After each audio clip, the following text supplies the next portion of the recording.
Ya, baik. Bismillahirrahmanirrahim. Assalamualaikum warahmatullahi wabarakatuh.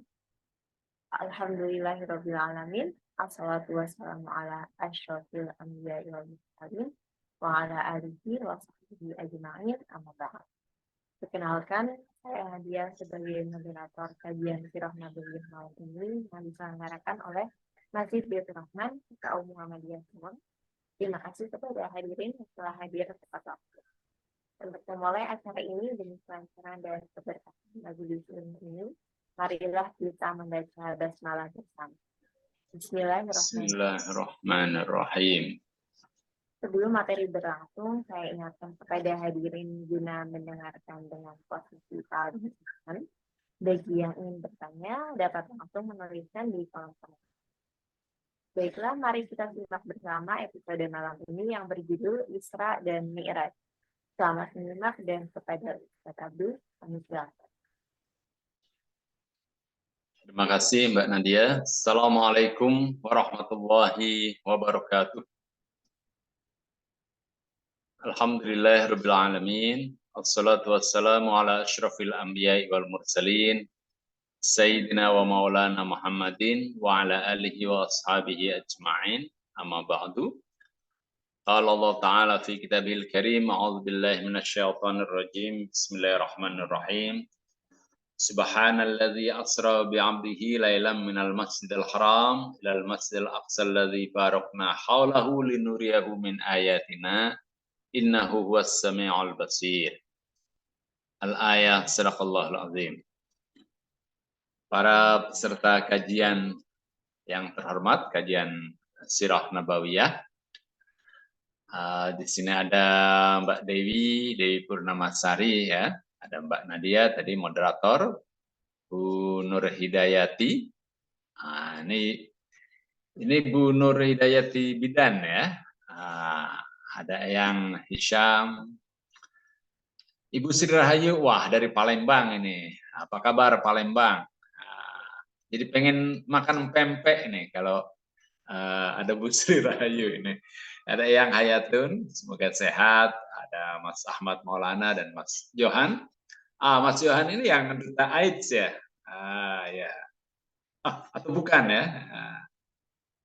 Ya, mungkin Mas Johan yang lain, enggak masalah. Ya. Juga Ustadz Adi Hamid Fuadi selaku host ya.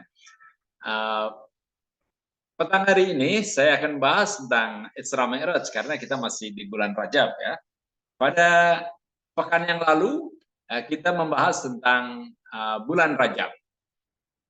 Bulan Rajab ini salah satu bulan yang disucikan dan disebutkan dalam Al-Quran sebagai bulan yang tidak boleh di situ diadakan peperangan.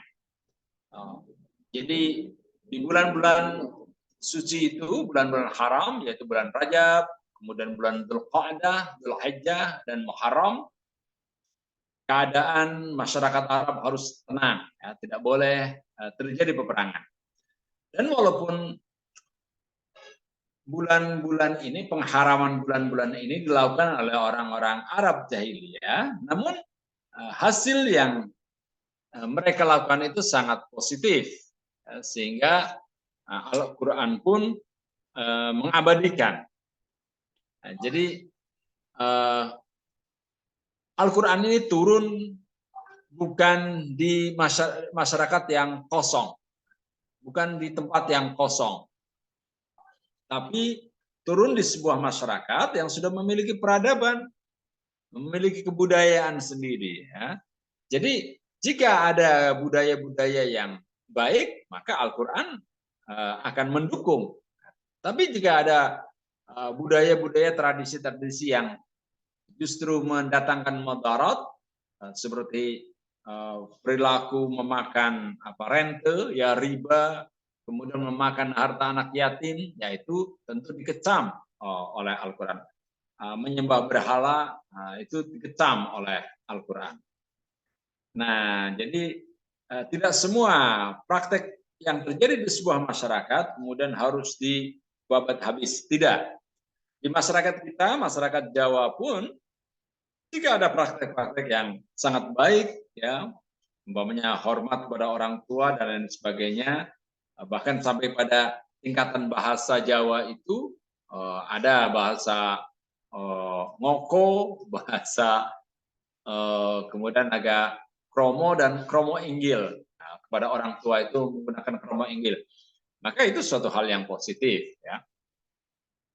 Nah, tapi kalau ada hal-hal yang kemudian mengarah kepada kemaksiatan dan lain sebagainya, pasti itu akan ditolak oleh Al-Quran. Nah, salah satu peristiwa yang istimewa yang terjadi bulan Rajab ini adalah Isra dan Mi'raj. Ya.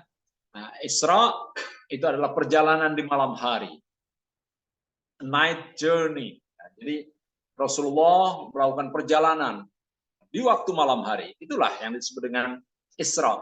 Asra, Asra itu adalah Saro itu berjalan di malam hari, kalau Asro diperjalankan. Karena Nabi melakukan Isra itu bukan atas kehendak sendiri, tapi memang diinisiasi oleh Allah, ya, diperjalankan oleh Allah. Maka di situ dalam Al-Quran, Asra bi abdihi itu diterjemahkan menjadi memperjalankan hambanya. Baik, saya akan share screen ya, biar lebih jelas. Perspektif yang saya ambil adalah berdasarkan kitab Sirah Nabawiyah. Ya. Kitab ini merupakan rujukan utama dalam pembahasan tentang sejarah Nabi, Sirah Nabawiyah. Nah, tentu saja dasarnya adalah hadis. Ya. Nah, tentu banyak pemikiran-pemikiran modern yang membahas tentang Isra dan Mi'raj. Ada yang dikatakan sebagai tambahan, ya, hal-hal yang tidak masuk akal dan sebagainya. Namun saya hanya menyampaikan apa yang tercantum dalam kitab Sirah Nabawiyah. Baru kemudian kita akan membahas mungkin secara kritis, ya. Kalau bisa malam ini lebih baik, tapi kalau tidak bisa ya di kesempatan lainnya. Baik, saya izin share screen ya. Oke. Ya. Nah, di sini disebutkan bahwa dalam kitab ini hadatsana Zayyad Ibnu Abdullah Al-Bikai an Muhammad, ya ini hadis-hadis ya dari Zayyad bin Abdullah, kan? Kemudian kana minal hadis bima balaghani an Masrur sallallahu alaihi wasallam an Abdullah. Ini adalah ya dari Abu Sa'id Al-Khudri, dari Aisyah zaujun Nabi, istri Nabi, ya, sallallahu alaihi wasallam.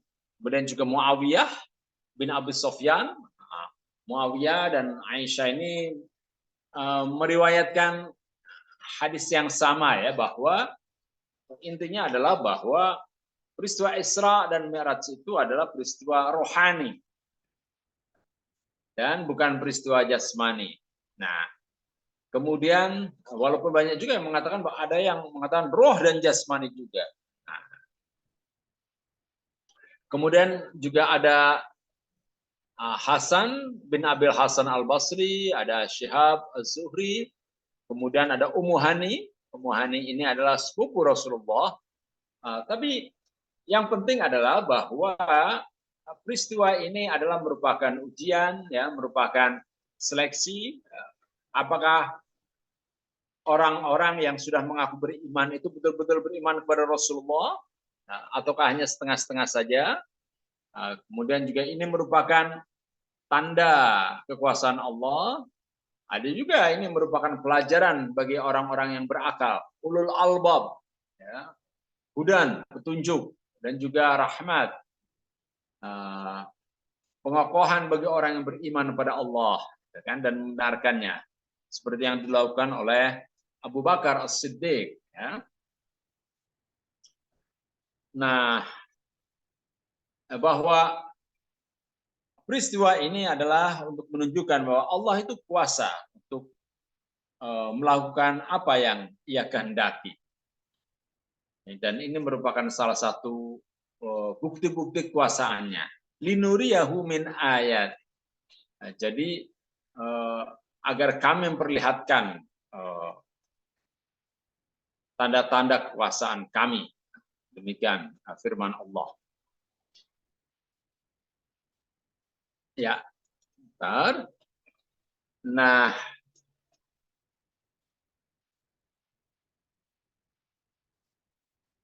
Nah, dalam kitab ini dijelaskan bahwa ketika berada di Baitul Maqdis, utiya Rasulullah sallallahu alaihi wasallam bil buraq wa hiya ad-dabah allati kanat tuhmalu 'alaiha al-anbiya qablahu. Jadi Rasulullah menaik kendaraan yang bernama buraq, ya, yaitu ya sosok makhluk, ya, yang biasa dikendarai oleh para nabi sebelumnya. Fi muntaha tarafaiha. Oh, jadi langkahnya itu wah sejauh ufuk, ya. Summa kharaja bihi sahibuhu yaral ayat fi ma bainas sama wal ard. Kemudian dia melihat tanda-tanda apa yang berada di antara langit dan bumi, hatta intaha ila Baitul Maqdis, sampai kemudian tiba berakhir di Baitul Maqdis. Fawajada fihi Ibrahim al-Khalil. Di sana Nabi bertemu dengan Nabi Ibrahim, Nabi Muhammad bertemu dengan Nabi Ibrahim, kemudian Musa, Isa, kemudian dihadapkan kepada Nabi 3 bejana. Yang satu berisi susu, yang satu berisi air, dan yang satu berisi khamar. Nah, ketika Nabi diminta untuk memilih salah satu dari 3 bejana itu, Nabi mendengar suara. Nah, kalau dia memilih air, umatnya, dia sendiri dan umatnya akan tenggelam. Kalau dia memilih khamar, maka dia dan umatnya akan mabuk. Jika dia memilih susu, maka dia dan umatnya akan mendapatkan petunjuk. Nah, maka Nabi memilih susu. Ya. Hudia wa hudita wa hudiat ummatuhu. Maka dengan demikian selamatlah umatnya. Nah, ini dikatakan, ya.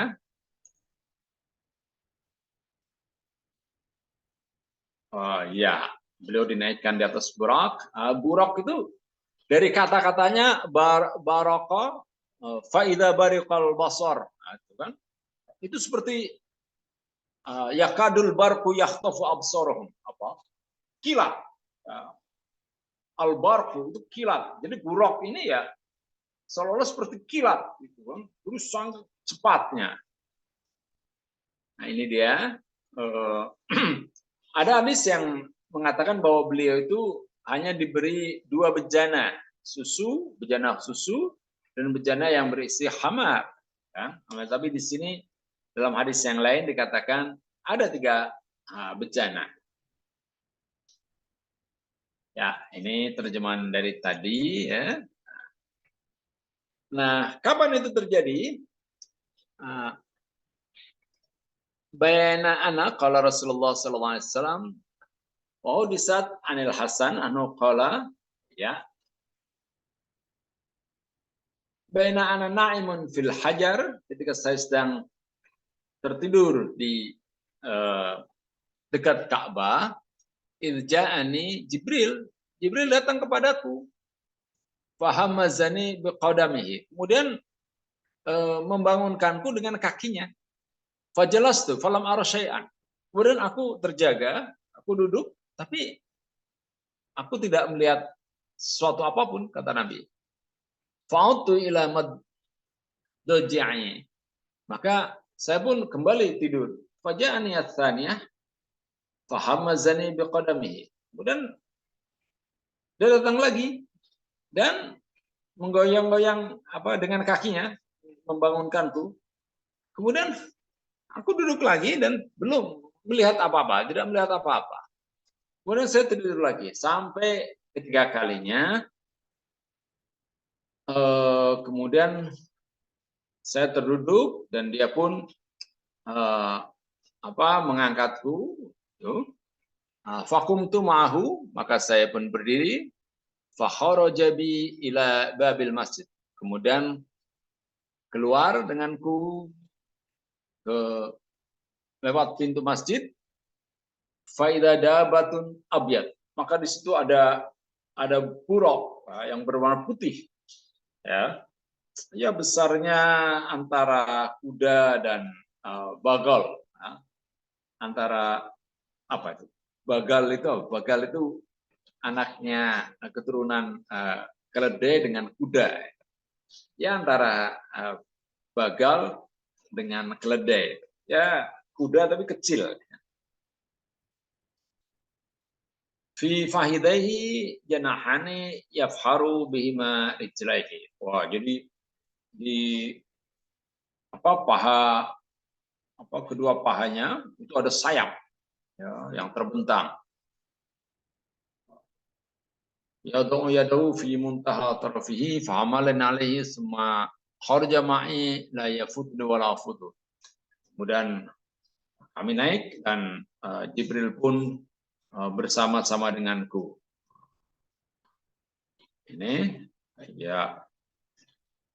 tadi ya terjemahan dari hadis yang tadi. Jadi Nabi ketika itu sedang tidur di Hajar Aswad, dekat Ka'bah ya. Dan pada waktu itu Nabi memang sedang berkunjung ke rumah Ummu Hani, disambut dengan ramah oleh suaminya Hubairah. Nah, walaupun suami Ummu Hani ini belum masuk Islam ya. Setelah bersantap malam, kemudian keluarga itu mempersilakan Nabi untuk bermalam. Setelah sholat, kemudian tengah malam Nabi menuju Masjidil Haram. Beliau memang sangat senang sekali untuk tidur tengah malam di dekat Ka'bah ya. Nah, kemudian saat itulah kemudian terjadi peristiwa Isra dan Mi'raj. Nah, hudisat ala Rasulullah ya. Kalau Ibnu Ishaq ala tastahi ya Buraq. Buraq ini tadinya enggan mau dinaiki oleh Rasulullah, tapi kemudian malaikat Jibril menegur, ya, tahukah kamu bahwa yang akan naik mengendaraimu ini adalah seorang nabi pilihan? Maka mendengar itu Buraq ini merasa malu, gitu kan, sampai keringat bercucuran. Nah, ini dalam sebuah riwayat hadis seperti itu yang diriwayatkan oleh Qatadah, salah satu sahabat Nabi.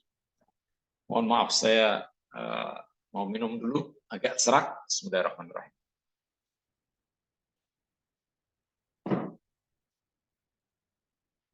Nah, ini terjemahannya. Ketika aku mendekati hewan tersebut untuk menaikinya, hewan tersebut menampakkan sikap tidak suka. Kemudian malaikat Jibril meletakkan tangannya di atas bulu lehernya. Malaikat Jibril berkata, kenapa engkau tidak malu atas apa yang kau perbuat, wahai Buraq? Demi Allah, engkau tidak pernah dinaiki hamba Allah sebelum Muhammad yang lebih mulia di sisi Allah daripada Muhammad. Dan Buraq pun merasa malu hingga keringatnya bercucuran. Setelah itu ia bersikap jinak dan kemudian aku menaikinya. Ya. Kemudian disebutkan bahwa Nabi ketika tiba di Baitul Maqdis, Masjidil Aqsa, bertemu dengan beberapa orang Nabi. Ya. Di sini dikatakan Ibrahim wa Musa wa Isa. Ada Nabi Ibrahim, ada Musa, ada Nabi Isa. Hina ro'ahum fitil kalailah. Ketika pada malam itu Nabi melihat mereka. Maka Nabi menjelaskan nama Ibrahim. Nabi Ibrahim itu ya falam ar-rajulan asbaha kutta bisahibikum. Tidak ada seorang pun yang sama dengan sahabatmu ini, maksudnya Nabi sendiri. Wala sahibukum asbaha bihi min. Ya, saya juga tidak mirip dengannya.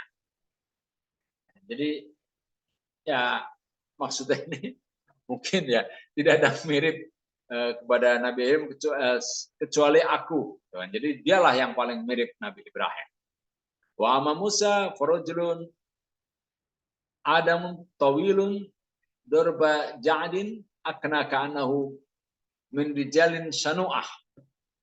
Ya, dia dalam hadis ini dikatakan bahwa Nabi Musa ini badannya kurus ya. Tapi maksudnya bukan kurus tidak bergizi ya. Mungkin dia sama dengan Bani Israel. Bani Israel kan adalah komunitas yang miskin ketika diselamatkan oleh Nabi Musa. Tapi dia tinggi, ya, jangkung, seperti orang dari suku Sanu'ah. Ada suku Sanu'ah ya di Arab. Adapun Isa bin Maryam, farajulun ahmar, kulitnya berwarna kemerahan. Bainal qasir wa tawil. Dia tidak pendek, tapi juga tidak tinggi. Sabtu syar, kathirul hayalanil wajah, kanahu kharja min dimas.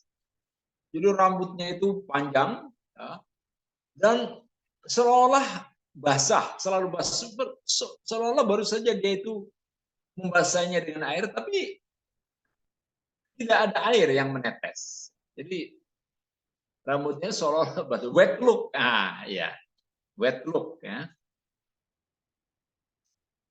Kemudian ada seorang sahabat yang mirip dengan Nabi Isa, yaitu namanya Urwah ibnu Mas'ud as-Saqafi. Nah ini.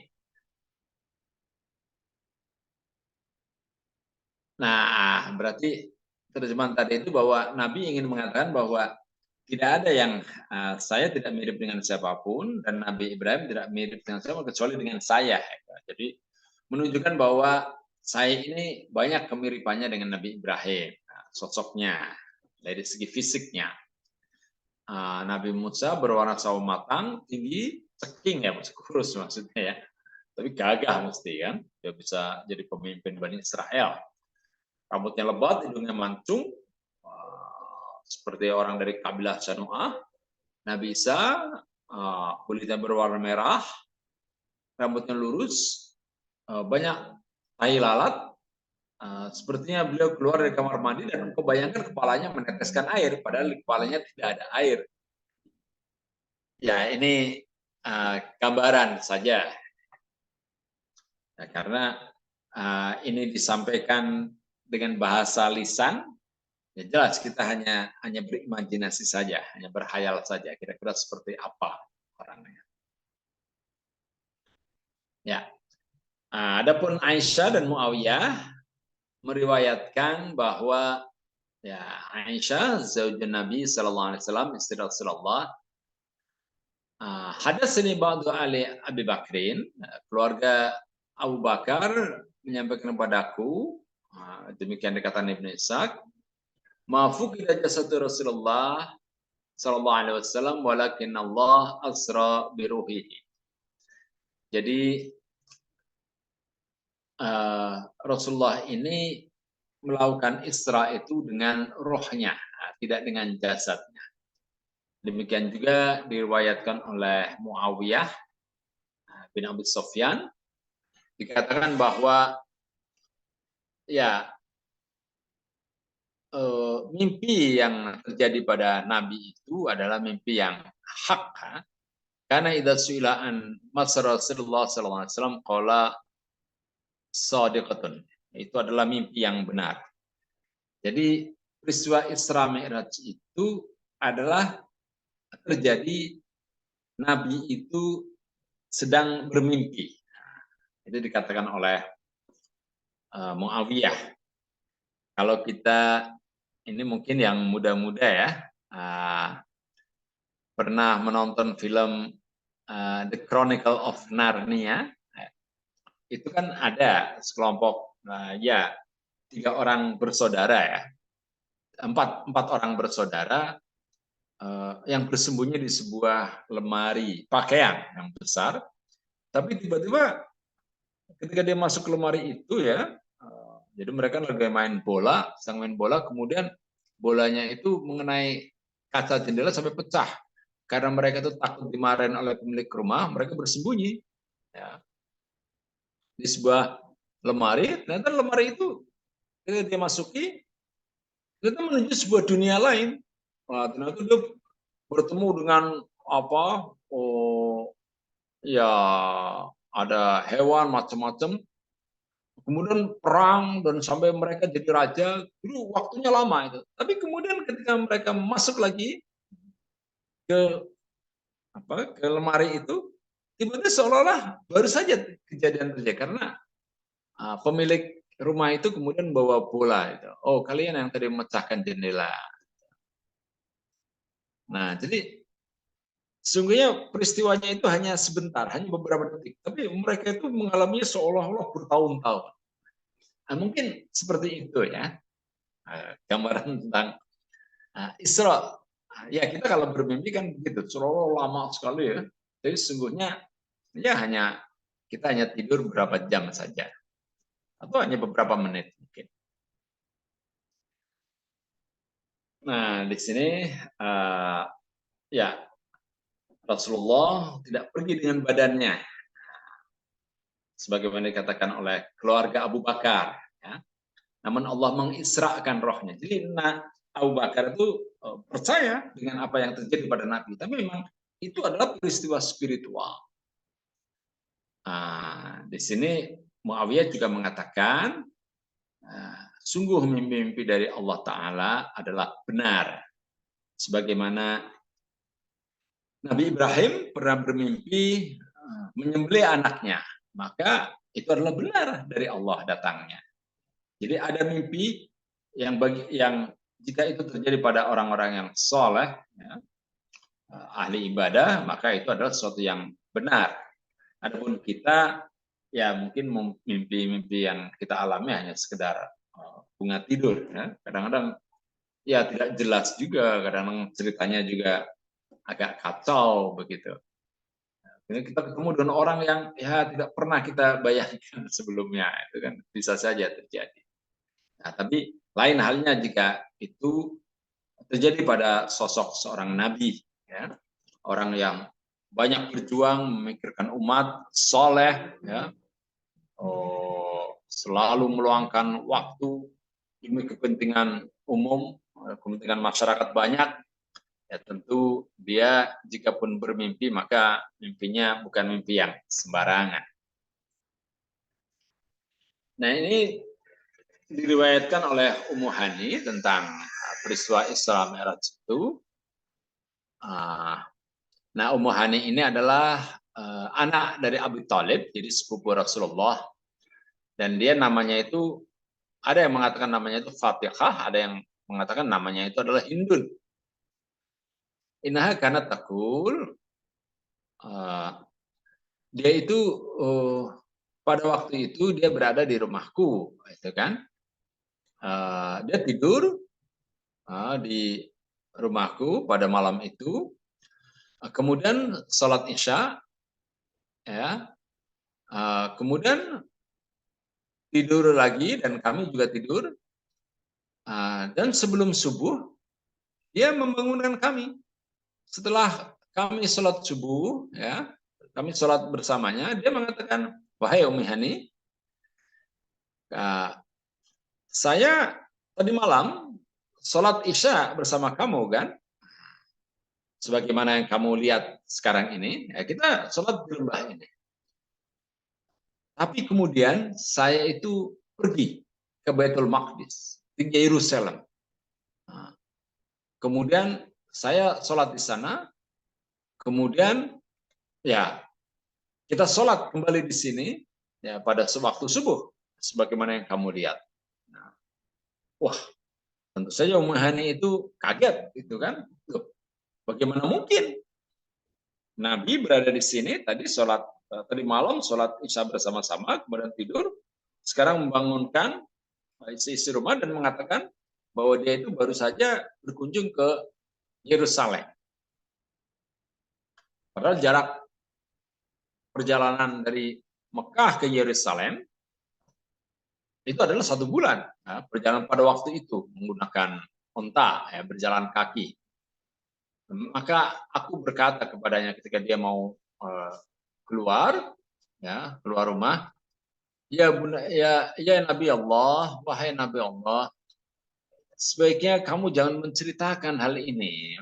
Mereka pasti akan menganggap kamu berbohong dan mereka akan menyakiti kamu. Tapi Nabi mengatakan, demi Allah, saya akan bercerita tentang apa yang aku alami. Maka dia pun, Ummu Hani pun memerintahkan pembantunya untuk mengikuti Rasulullah dan mendengarkan apa yang ia katakan. Kemudian apa komentar masyarakat Mekah terhadap apa yang dialami oleh Rasulullah. Nah ini ya sebagaimana yang saya sampaikan tadi. Dia sholat bersama keluarganya Ummu Hani, kemudian tidur, ya. Kemudian setelah menjelang subuh dia membangunkan seisi rumah dan kemudian sholat subuh bersama-sama. Tapi kemudian Nabi mengatakan bahwa ya sebelum sholat subuh saya berkunjung ke Masjid Al-Aqsa, Baitul Maqdis sana. Wah, tentu saja orang-orang yang mendengar pun kaget. Dan ya Ummu Hani melarang Nabi untuk menceritakan kepada masyarakat Mekah karena khawatir orang Mekah itu akan membuli Nabi. Tapi Nabi ya tidak peduli, ya, dia selalu menyampaikan apa yang ia alami karena itu merupakan kebenaran. Nah, banyak sekali kemudian hal-hal yang diceritakan oleh Nabi, seperti Nabi itu melihat ada rombongan kafilah, kemudian juga ya memberikan tanda-tanda bahwa beliau itu memang melakukan Isra, perjalanan waktu malam dari Mekah ke Masjidil Aqsa.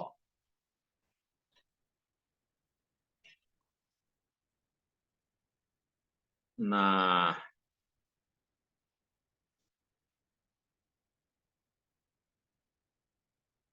ini hanya cerita saja ya. Ini hadis ini untuk menunjukkan, menguatkan bahwa Nabi memang melakukan Isra. Namun ini adalah gambaran-gambaran tentang peristiwa fisik. Sementara sebagaimana yang kita baca tadi, disampaikan oleh Aisyah bahwa yang dilakukan oleh Rasulullah itu adalah peristiwa spiritual. Jadi hanya rohnya atau pikiran bisa saja.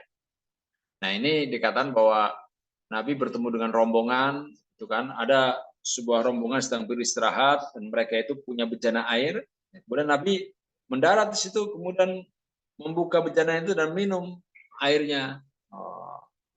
Yang dengan sendirinya bejana itu sekarang kosong. Nah, ketika kemudian Nabi mengatakan, oh rombongan ini, kafilah itu sekarang sedang berada di desa ini. Coba tanyakan. Nah betul. Nah, oh ya, kami tadinya sore hari sudah mengisi bejana ini penuh. Tapi ketika pagi hari kami buka, oh ternyata udah kosong. Nah, ya itu diantara cerita dalam hadis ini. Ya. Oh ini dia. Apa buktinya bahwa kamu memang melakukan perjalanan ke Yerusalem? Nah, dikatakan ya, nah ini tadi Mereka bertanya kepada kafilah tentang bencana air. Ya, artinya ini adalah untuk menguatkan bahwa Rasulullah itu betul-betul melakukan perjalanan. Sesuatu yang tidak masuk di akal. Nah, tentu saja kalau perjalanan fisik tidak mungkin Rasulullah dapat melakukannya. Tapi kalau ini adalah perjalanan spiritual, maka itu sungguh suatu hal yang bisa saja terjadi. Ya.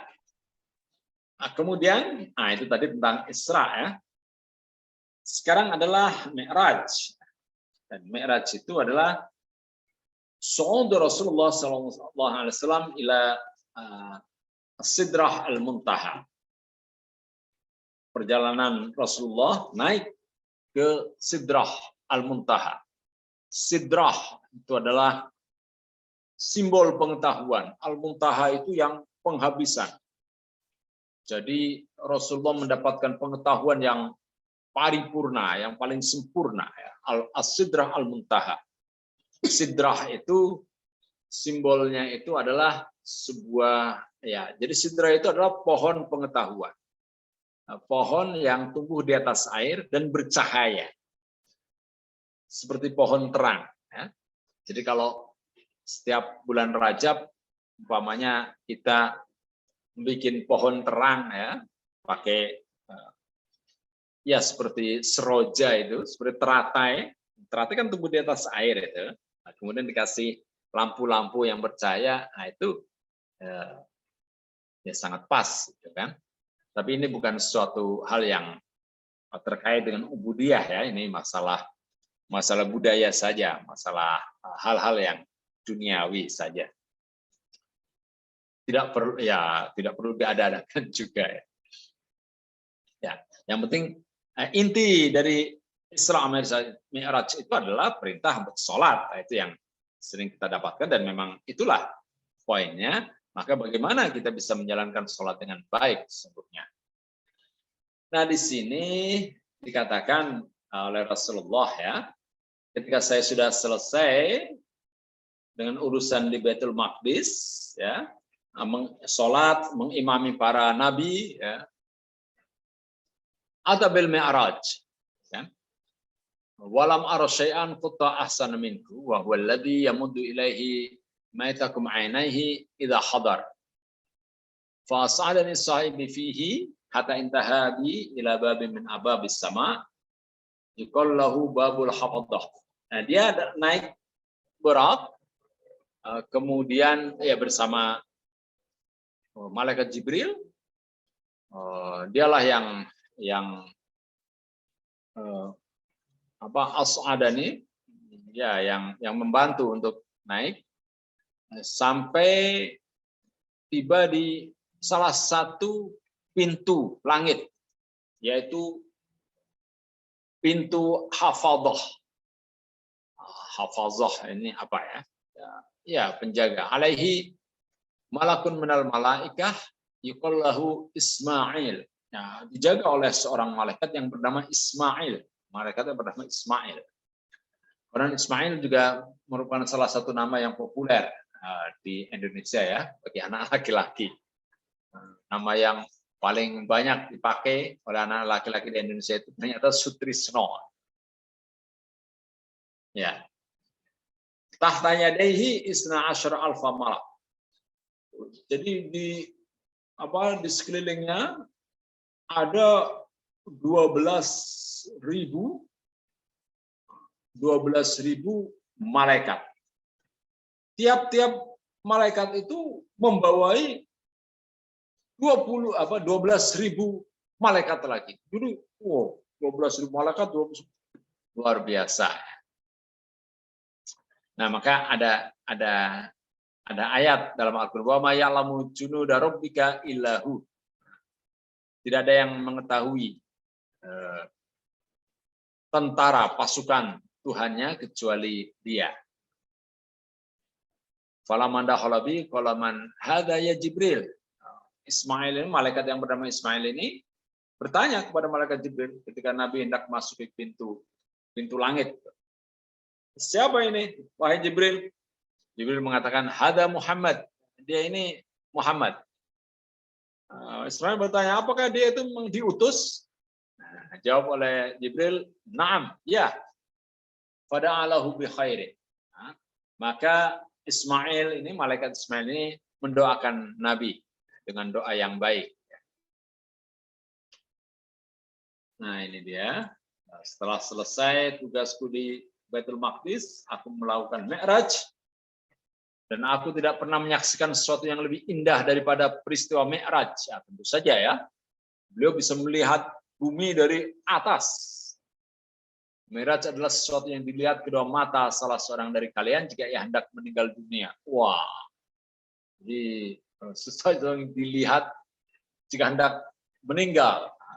Tapi ini karena orang yang soleh, Nabi, pemandangannya pasti indah. Malaikat Jibril membawaku naik ke Mi'raj hingga perjalananku bersamanya tiba di salah satu pintu langit. Namanya Al-Hafazah. Pintu Al-Hafazah dijaga satu malaikat yang bernama Ismail. Yang membawai 12.000 malaikat. Dan masing-masing dari mereka juga membawai 12.000 malaikat.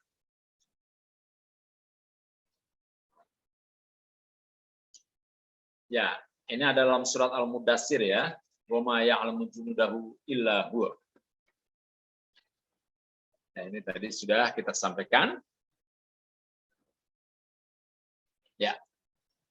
Nah, setelah ketemu malaikat Ismail itu bertemu Nabi dengan penuh kebahagiaan ya, wajahnya berseri-seri karena tahu bahwa ini adalah orang yang diutus oleh Allah dan mendoakan kebaikan.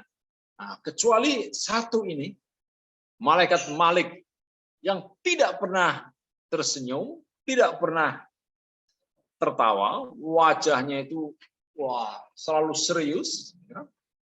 Sampai Nabi mengatakan, siapa ini wahai malaikat Jibril?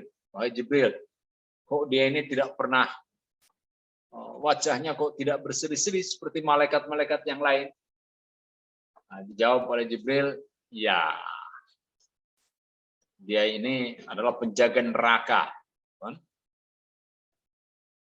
Kemudian coba, seperti apa sih ini neraka itu? Wah, coba ya. Apa? Faqala Rasulullah faqultu li Jibril wa huwa min Allah ta'ala bil makan alladhi wasafa lakum muta'in sam amin. Ya. Ala ta'muruhu ayyuriyani annar. Mengapa kamu tidak bilang kepada malaikat Malik itu untuk memperlihatkan neraka? Bala. Kemudian, oh ya, tidak apa-apa. Kemudian malaikat Jibril memerintahkan pada itu penjaga neraka Malik, ya Malik, ari Muhammad dan Anna, tunjukkan Muhammad neraka itu. Kemudian fakashafa anha ghitawaha fafarat wartafa'at.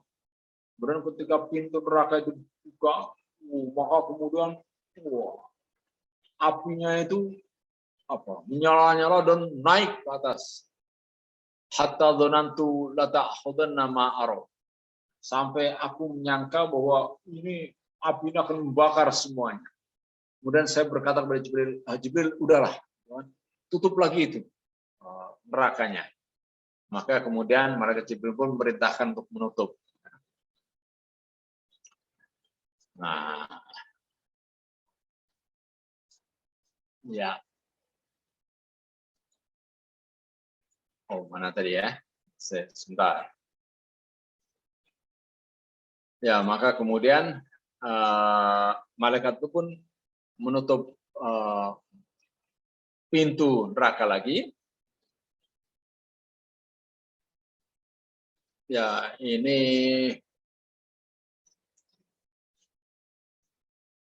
apa? Maksudnya ya sangat mengerikan ya. Fama syabahat rujuha ila wuqu' al-dhilli hatta idza dakhalat min haitsu kharajat radda 'alaiha itawha. Maka dia pun menutupnya kembali. Ya. Kemudian Nabi bertemu dengan roh-roh manusia, ya, di langit yang Nabi masuki itu. Ra'aitu biha rajulan jalisan ta'radu alaihi arwah bani Adam.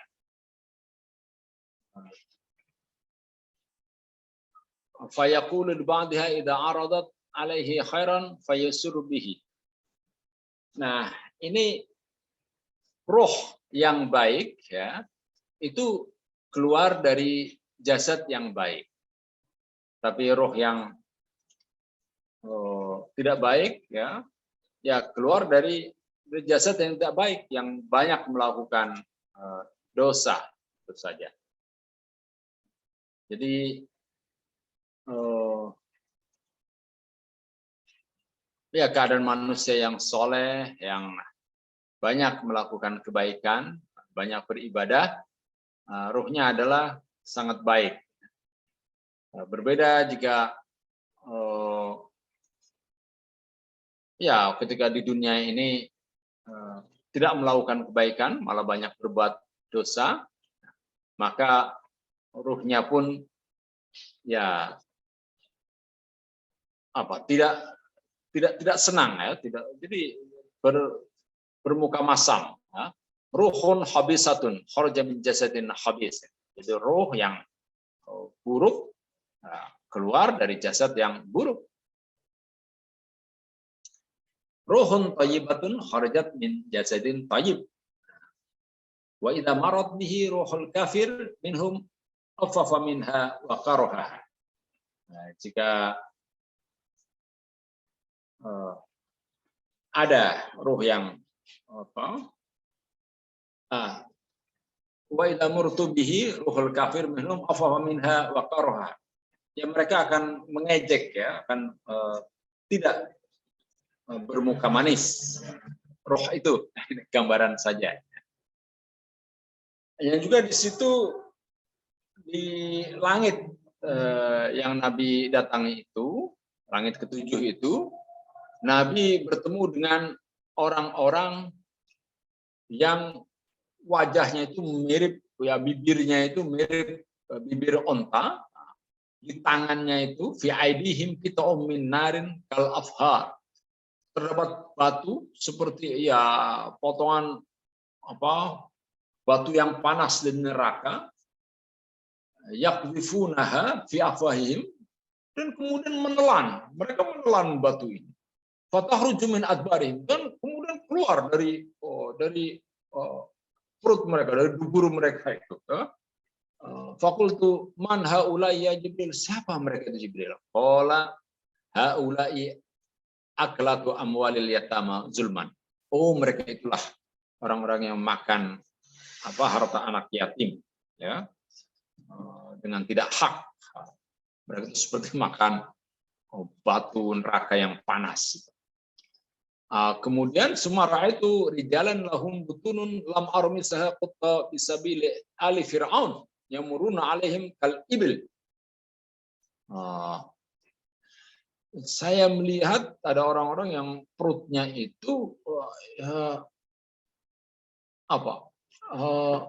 tidak bisa, ya, karena perutnya itu besar, ya, sampai kemudian ketika ada rombongan Fir'aun datang, dan rombongan Fir'aun ini menginjak perut-perut mereka tidak bisa bergerak atau menghindar. La yaqdiruna ala ayyatahawalu mimma kanihim dalik. Mereka tidak bisa bergeser sedikit pun. Maka kemudian aku bertanya, siapa mereka wahai Jibril? Mereka itulah orang-orang yang makan riba. Jadi nanti perutnya akan buncit, ya, membusung, dan akan ditendang oleh Fir'aun. Padahal Fir'aun juga itu orang yang berdosa, ya. Semua ra'aitu rijalan baina aidihim lahmu saminin thayyib. Ya, ada orang-orang yang di tangannya, di depannya itu ada daging yang segar, yang baik, yang lezat, tapi dia justru makan daging yang busuk. Ya. Siapa itu? Wahai Jibril, mereka itulah orang-orang yang meninggalkan istrinya, tapi menemui wanita lain, wanita pezina. Nah, ini dia. Nah, juga ini perempuan-perempuan pezina juga nantinya akan dihukum. Mereka akan digantung di payudaranya, itu kan sangat mengerikan. Nah, mereka itulah orang-orang yang memasukkan laki-laki selain suaminya ke dalam rumahnya. Oke, baik. Nah, ini. Ya, ini zaman dulu apalagi bahwa tiap suku itu adalah aurat.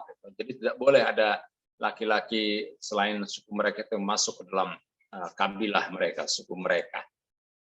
Nah, Nabi kemudian bertemu dengan Rasulullah bertemu dengan para nabi. Ya. As'adani ila sama as-salisah, di langit yang ketiga. Oh ya, tadi berarti masih langit yang kedua. As'adani ila sama as-saniyah.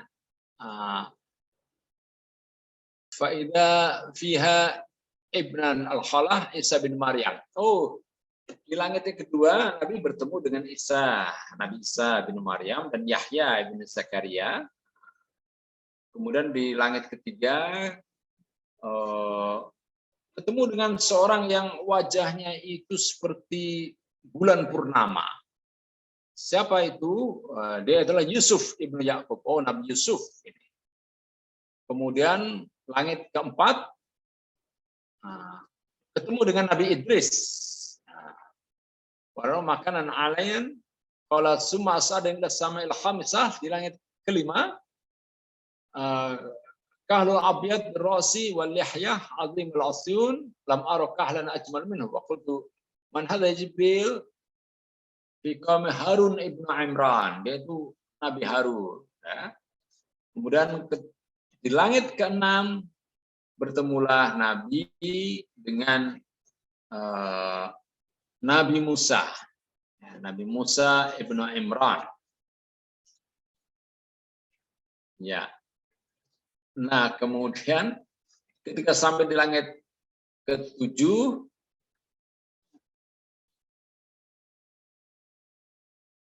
ya, itu yang disebut ada sebuah pintu yang bernama Baitul Ma'mur.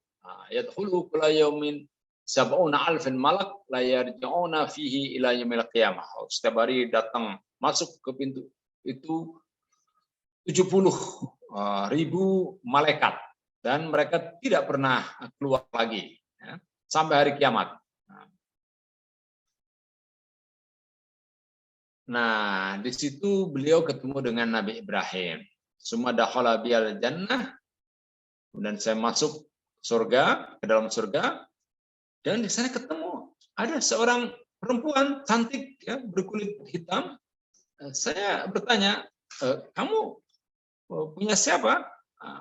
Dijawab bahwa saya nanti menjadi milik Zaid ibn Harisah. Zaid ibn Harisah ini anak angkat Nabi ya. Maka Nabi pun kemudian ketika bertemu dengan Zaid menceritakan, saya ketemu dengan bidadari yang nanti akan menemani kamu.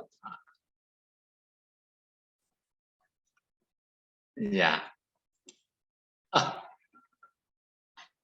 Sepertinya sudah selesai ya. Padahal di sana ada riwayat tentang sholat ya. Ya Nabi ya, sebagaimana kita ketahui, Nabi kemudian mendapatkan perintah sholat. Kemudian ketika dia mau turun, ketemu Nabi Musa. Nabi Musa mengatakan, berapa jumlah perintah sholat yang harus dikerjakan oleh umatmu? Ada 50. Oh, Nabi Musa mengatakan, wah, sholat itu berat buat kamu dan buat umatmu. Minta keringanan kepada Allah. Sampai bolak-balik. Sampai diringankan 10 sampai 40, jadi 30, jadi 20, sampai 5. Setelah tinggal 5, wah Nabi kemudian, udahlah, Nabi Musa, saya nggak akan kembali lagi minta keringanan dari Allah. Saya malu. Akhirnya, itulah yang diwajibkan oleh Allah kepada kita, ya, sholat 5 waktu itu. Wah, terlalu lama ya saya bicara ya. Tinggal 5 menit lagi. Silakan Mbak Nadia, barangkali ada pertanyaan.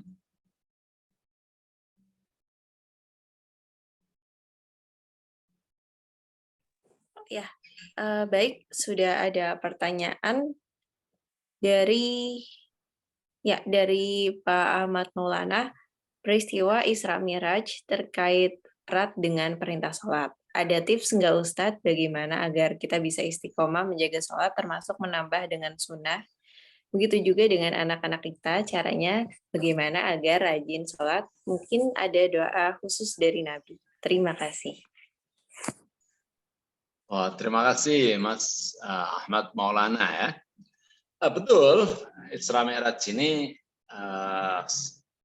ya yang pokok bahkan ya itu adalah perintah agar kita mengerjakan sholat ya. Dan kewajiban kita itu hanya 5 waktu. Nah, itu pun kita masih merasa berat ya, apalagi kalau kewajiban kita adalah 50 waktu. Waduh, jangan-jangan tidak ada orang yang akan sholat. Nah, ya memang itu sholat itu harus dibiasakan ya. Jadi kebaikan itu memang harus dibiasakan. Ya, dan kita sebagai orang tua itu harus menjadi contoh bagi anak-anak kita. Nah, kalau kita rajin sholat, kemudian selalu mengajak anak kita sejak kecil, ya, anak laki-laki diajak oleh bapaknya ke masjid, terus itu kan, yang perempuan diajak oleh ibunya. Nah, insya Allah dengan demikian maka sholat sudah menjadi keseharian bagi anak-anak kita. Jadi harus selalu dibiasakan itu, ditradisikan. Kita sholat, ya setiap kali sholat belikan sarung yang baik, ya rukuh yang baik, ya jangan udah bertahun-tahun rukuhnya itu aja. Nah, rukuhnya harus yang baik, ya yang wangi, selalu ganti, gitu kan, dan selalu berlomba untuk berhias ketika hendak sholat, ya khudhu zinatakum inda kulli masjidin, berhiaslah kamu setiap kali kamu hendak ke masjid, ya tentu akan semangat ya anak-anak kita juga. Sepulang dari masjid kemudian ya berhenti dulu beli coklat, beli es krim, kita berikan buat anak-anak kita, tentu mereka akan sangat senang ya. Ini untuk memotivasi ya bahwa pergi ke masjid, sholat itu adalah sesuatu yang menyenangkan. Itu sehingga ketika dewasa pun dia akan bayangkan bahwa sholat itu sesuatu yang sangat indah ya. Saya diajak bapak kemudian sholat, setelah sholat kemudian beli makanan yang enak, itu ingatan yang baik itu akan menggugah dia untuk selalu melaksanakan sholat. Nah, kemudian ya ada dalam Al-Quran ya doa dari Nabi Ibrahim. Dari Nabi Ibrahim. Ini sebentar. Ada dari Nabi Ibrahim ya. Buka ya di surat Ibrahim ya, surat 14 ya, ayat 40. Bunyinya a'udzubillahi minasyaitonirrajim. Bismillahirrahmanirrahim. Rabbi ja'alni muqimas sholati wa min dzurriyyati. Rabbana wa taqabbal du'a. Ya Tuhanku, jadikanlah aku dan sebagian anak cucuku orang yang tetap melaksanakan sholat. Ya Tuhan kami, perkenankanlah doaku ini. Wah, ini doa yang sangat bagus ya, sangat baik ya. Dan ya harus kita baca berulang-ulang agar diri kita ini termasuk orang-orang yang istiqomah dalam melaksanakan sholat ya, dan juga anak-anak keturunan kita ya.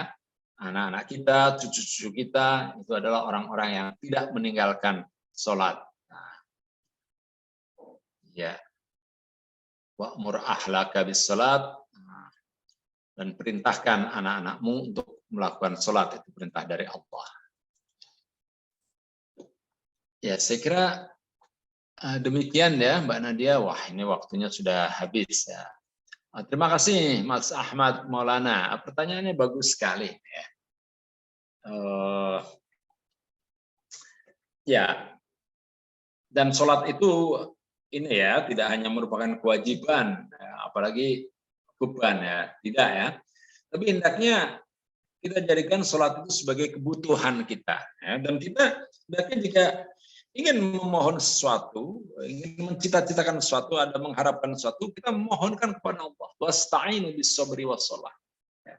Mintalah pertolongan kepada Allah dengan sabar dan dengan sholat. Nah, dengan bersabar tentu saja. Ya.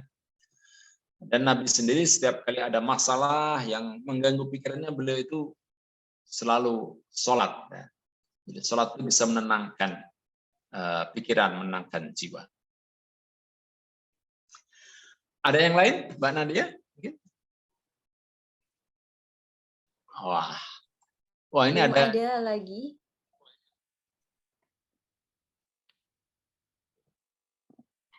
belum ya, Mbak? Belum ada. Ya, oh baik. Wah ini ada Mas Heru Satrio ya. Apa kabar Mas Heru? Wah, selamat datang ya. Ada ya Ibu Sri dari Ibu Sri Rahayu dari Palembang ya. Nah Mas Eko Sudarto, oh, alhamdulillah ini dari ayah nih Mas Eko. Pak Umar Tasdik juga ya. Parnowo. Ada Bu Dewi Hisham, Ketua Aisyah Kota Tegal. Ini setelah Musyul akan jadi ketua wilayah ya, wilayah Aisyah. Ada Om Wes Hisham, ini ketua anggota panitia Hizbul Waton Bahari ya, Hizbul Waton Kelautan. Nanti tanggal 6 akan diadakan ya di Kepulauan Seribu. Wah, ini menarik sekali. Semestinya banyak dari anak-anak kita yang ikut ya, kan ini pengalaman yang menarik ya, naik kapal ke Pulau Seribu, kemudian di sana dilatih menanam mangrove ya, kemudian macam-macam ya. Ada Pak Tri Hadi Budyo, ada Mbak Rohmulyati, ada Pak Parnowo, Mas Jihan, Pak Muktasim, apa kabar Pak Muktasim, Mas Johan, Dewi Puramasari ya, dan Nana Al-Aeng ya, biasa. Oke baik, Mbak Nadia, kebetulan juga suara saya sudah habis ini. Kita akhiri dengan baca doa ya, mudah-mudahan kita bisa melaksanakan sholat dengan sebaik-baiknya dan kita termasuk hamba Allah yang sholatnya diterima. Bismillahirrahmanirrahim. Alhamdulillahirabbil alamin. Allahumma shalli ala Muhammad wa ala alihi wa ashabihi ajma'in. Allahumma taqabbal minna innaka antas samiul alim wa tub alaina innaka antat tawwabur rahim. Allahumma taqabbal minna salatana wa siyama wa jami'a ibadatina. Ya Allah, Rabbi ja'alni muqimas salati wa min dzurriyyati Rabbana wa taqabbal du'a. Ya Tuhanku, jadikanlah aku dan sebagian anak cucuku orang yang tetap melaksanakan salat. Ya Tuhan kami, perkenankanlah doaku ini. Rabbana atina fid dunya hasanah wa fil akhirati hasanah wa qina adzabannar. Walhamdulillahirabbil alamin. Wassalamualaikum warahmatullahi wabarakatuh.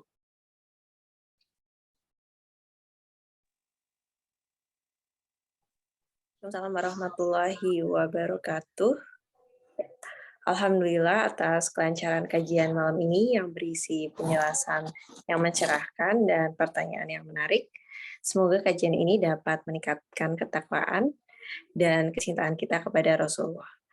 Baiklah, jazakumullah khairan katsiran atas kehadiran hadirin. Wassalamualaikum warahmatullahi wabarakatuh.